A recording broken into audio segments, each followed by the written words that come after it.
question is, what are damages? Well, you basically, to have a successful action in negligence, and this is medical negligence, malpractice as we commonly call it, you have to have a duty of the treater to the individual patient. That duty has to be breached. That is, that individual did not perform his or her responsibilities in dealing with that patient in the same way that a similarly trained individual would have under similar circumstances.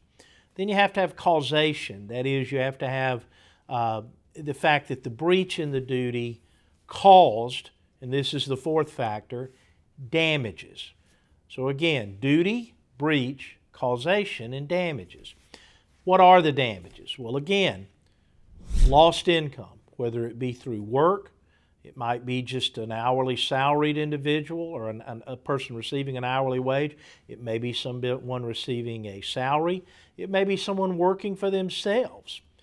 In these cases, you look back and you determine what an individual's income was prior to the alleged act of negligence. You look at it thereafter and you determine the income that that individual lost through the action of negligence.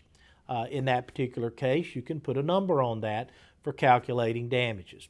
You then may have additional medical expenses. Again, let's say a failure to diagnose leads to a need for surgery that otherwise would not have been needed. Well, in that case, the medical expenses paid for that surgery becomes one of your damages. So again, that's added into the pot for calculating the total amount of damages you're dealing with. And then again, any element of permanency. Was the person partially disabled as a result of the negligence? Were they permanently disabled or did they die? All of these factor into the calculus.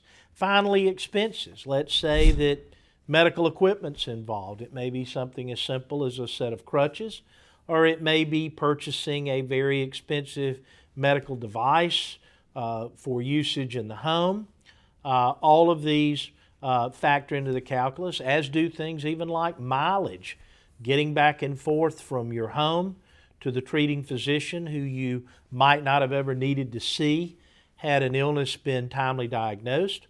All of that factors into the calculus. You do the math, you add it up, you factor in the contingency value of success with the case versus the possibility that bringing the case to trial might not be successful, and you have to factor all of that in to come up with a proper settlement value.